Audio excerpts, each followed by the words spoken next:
Bonjour, je me présente, je suis Dimitri Valso et aujourd'hui je vais vous présenter une vidéo, enfin une animation plutôt, de ce PDF qui présente une stratégie qui est le scalping.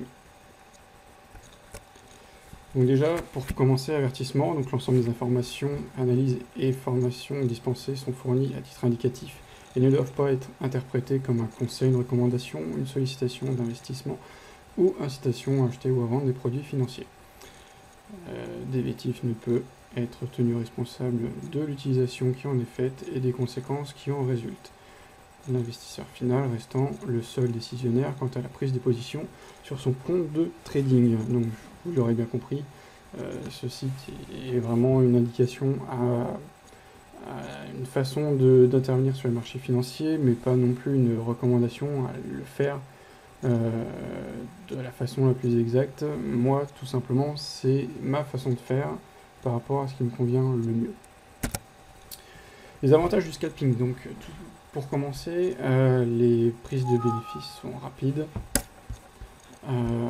puisque on intervient en fait sur un espace de temps sur les marchés qui est plutôt très court, donc peu de temps de présence sur les marchés au niveau des positions.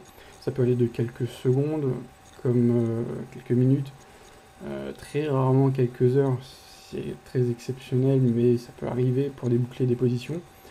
Le scalping, donc il y a une faible exposition au risque, contrairement à ce que certains peuvent comprendre, parce que il y a un amalgame qui peut être pris. Le scalping, c'est une stratégie risquée, mais qui a une faible exposition au risque.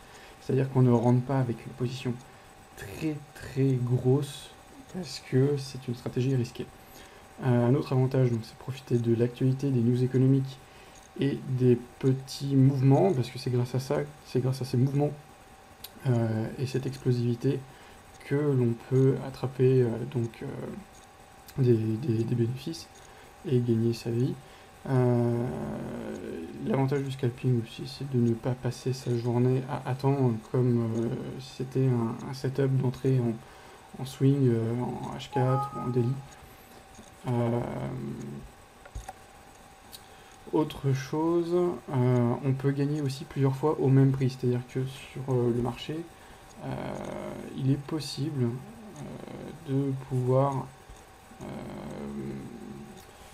en fait rentrer toujours au même prix. Admettons, je rentre à 12 000 points sur le DAX. Si j'ai plusieurs points d'entrée entre 12 000 et 12 005, et que le marché est bloqué dans ce range de 5 points, je peux rentrer à chaque fois à 12 000 et sortir à 12 005 pendant le temps qu'il y reste. La création d'un historique de performance est rapide aussi, puisqu'on prend beaucoup de positions par jour. Quand je dis beaucoup, c'est pas des centaines, mais c'est plutôt de l'ordre de 5 à 15, 20 positions au jour, selon l'application et le temps qu'on passe sur les marchés, mais aussi des mouvements journaliers. Et aussi l'avantage, un des derniers avantages du scalping, c'est qu'on peut scalper à n'importe quel moment. Après, il y a des moments plus propices que d'autres, mais il est possible d'aller chercher ces quelques points, ces quelques pips à n'importe quel moment de journée. Le stress, c'est un des plus gros inconvénients du scalping, puisque en fait, on vient chercher 2 points, 3 points, 4 points, 5 points, et que si on les a pas, on va avoir beaucoup de difficultés à clôturer la position, et en attendant, si on ne clôture pas une position, on ne va pas en rouvrir d'autres. Un autre inconvénient, donc, c'est que lorsque on fait du scalping, on peut avoir tendance à faire de l'overtrading. Et l'overtrading, dans le cas du scalping, c'est de voir des setups d'entrée qui n'existent pas. Comme pour le swing ou d'autres types de trading, le scalping, en fait, c'est un bon point d'entrée pour sortir rapidement. Et si on voit un setup d'entrée, enfin qu'on imagine un setup d'entrée qui n'en est pas un, ou si on rentre sur le marché juste histoire de rentrer dessus, il est possible qu'on mette beaucoup de temps à en sortir. Euh, donc après, l'overtrading peut vous faire faire complètement dérailler, voire même perdre complètement votre plan initial. La rigueur absolue et la maîtrise de soi connue. Je l'ai mis dans les inconvénients parce que si on n'a pas cette rigueur, si on n'a pas cette maîtrise de soi, eh bien le scalping n'est pas fait pour vous. Les outils, donc une analyse de la tendance, on va dire D1, H4, M30, c'est une sorte d'entonnoir. On commence à regarder essentiellement où va le D1, et puis ensuite quelle est la tendance du H4, et enfin en M30 où est-ce qu'on se trouve. Aussi, il faut se fixer un point pivot, donc c'est un point sur lequel on estime que qu'on va prendre tous les setups d'achat, et qu'en dessous de ce pivot, c'est un point déterminant où là on va passer vendeur. Se fixer un point d'entrée optimum, c'est un des outils les plus importants, puisque j'avais dit que le point d'entrée c'est le point le plus important pour rentrer plus souvent et gagner plus souvent. On va voir si je ne me fais pas embêter en essayant de mettre un diaporama.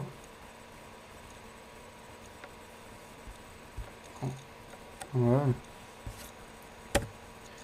Les sous-jacents. Donc pour faire du scalping, je conseille donc de faire du scalping sur DAX, puisque l'intérêt du DAX c'est d'avoir beaucoup de volatilité dans la journée et aussi un spread faible. Sinon il y a aussi le CAC, l'euro USD et l'US 30. L'US 30 a un spread plus élevé, par contre il a on va dire un ATR qui est beaucoup plus grand sur la journée, c'est-à-dire que la différence entre le point bas et le point haut de la journée est beaucoup plus important, dû au fait que l'US 30 cote autour des 18 000 points. Psychologie, approche, donc assez important, il faut savoir rester serein, quoi qu'il se passe sur les marchés. Si vous perdez total équilibre de vous-même, eh bien vous avez déjà perdu.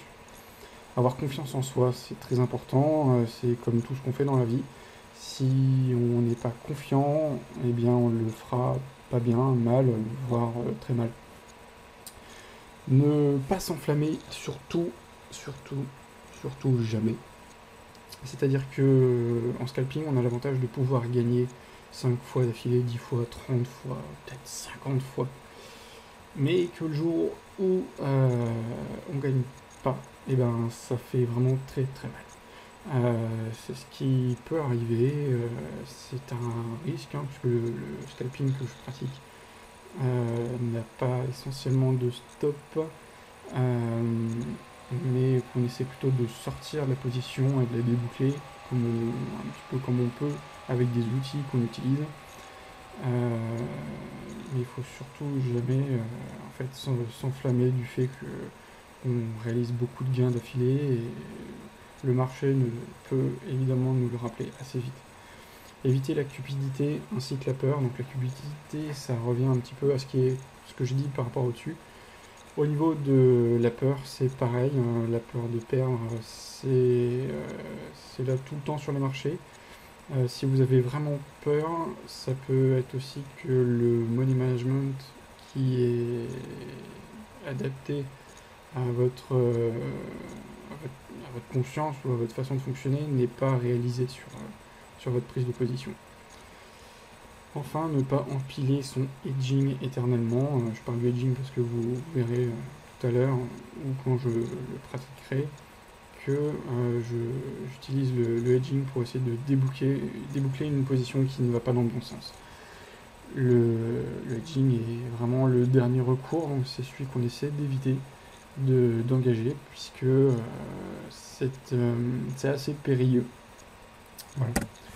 Le money management, donc le plus important c'est la gestion du levier. Pour ma part, j'utilise un levier de 1 en scalping, voire un levier de 2 sur la position initiale. C'est-à-dire que si je moyenne à la baisse ma deuxième position, je vais être un levier de 2 à 4. Si je veux hedger, je vais augmenter ma taille de position pour sortir le plus rapidement possible, ce qui peut m'amener à un levier de 14 à 20, globalement. On n'a pas essentiellement besoin d'un levier comme les brokers l'annoncent, je veux un levier 100, 200, 300, 400. Si on a vraiment un vrai money management qui est rigoureux, on n'a pas besoin de tout ça. Un levier de 50 sur son compte, c'est déjà très très bien. Ensuite, se fixer des objectifs de gains et de pertes. Pour ma part, je viens chercher un maximum de 4 à 5 points sur le DAX. Sur l'euro USD, ça peut être 4 à 5 pips maximum. Je préfère plutôt aller chercher 2 à 3 pips. Voilà. La seconde chance du split, donc j'en ai parlé un petit peu juste avant. Le split, en fait, c'est tout simplement moyenner à la baisse.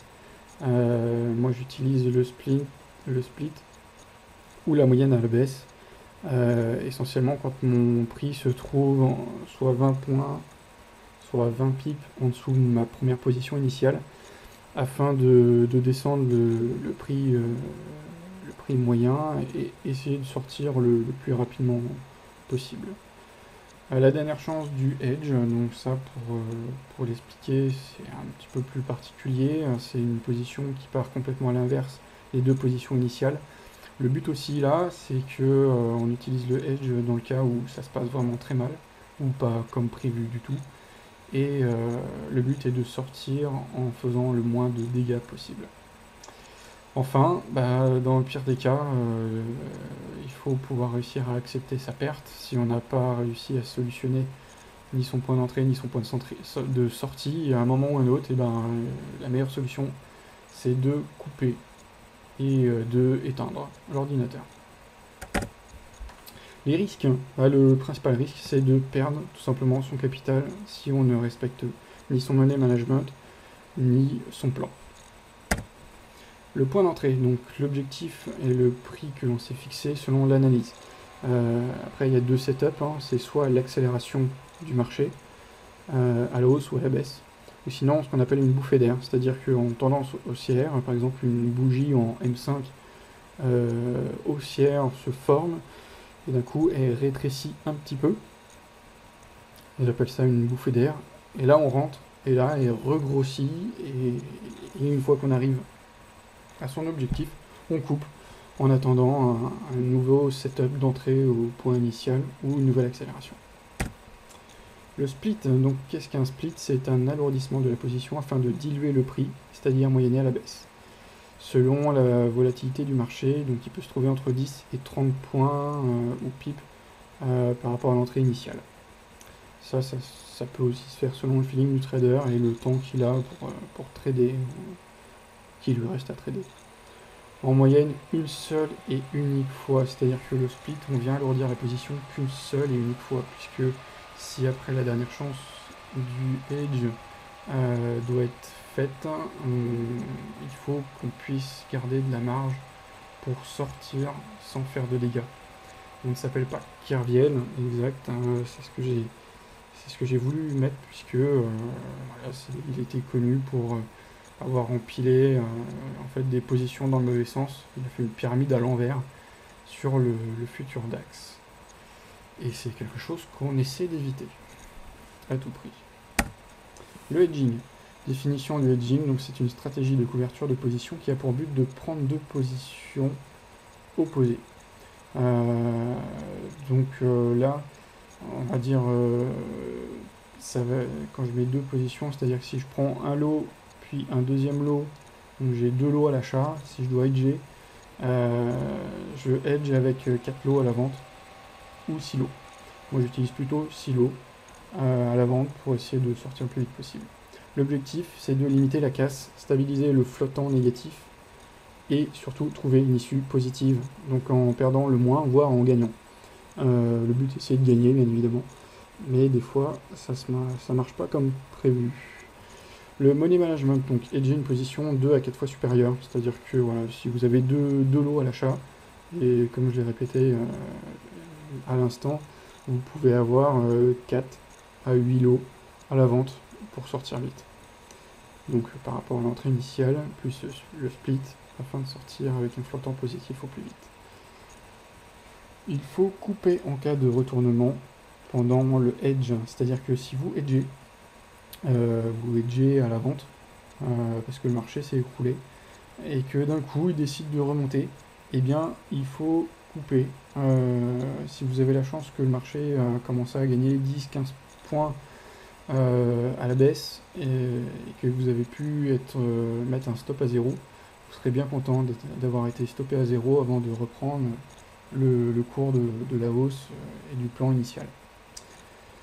Surtout, le hedge ne doit pas devenir un automatisme. C'est pas parce que vous avez le prix qui chute en dessous votre split qu'il faut hedger. Il faut avoir principalement un bon point d'entrée pour un hedge et surtout un très très bon point de sortie. Il faut avoir un objectif de sortie.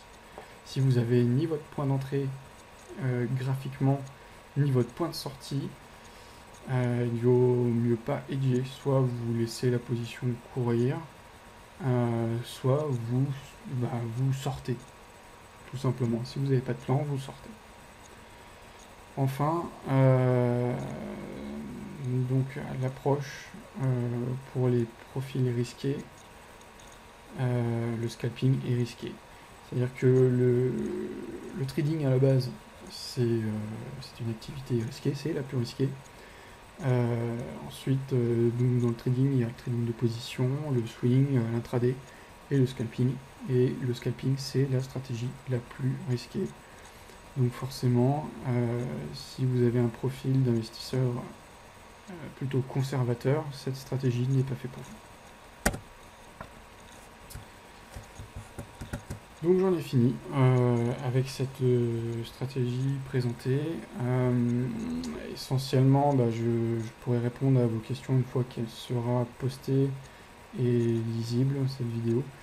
Et puis dans une seconde vidéo, j'essaierai de vous faire en live plusieurs prises de position sur une séance qui me convient plutôt bien. Donc j'essaierai de la faire plutôt entre 15h30 et 17h. Je pense que ça sera plutôt sur le DAX. Et j'espère aussi que ça se passera très bien. Merci d'avoir été jusqu'au bout de cette vidéo. J'attends vos questions. J'espère que j'ai été le plus clair possible sans donner trop de détails pour que tout le monde puisse suivre. Et je vous dis à bientôt.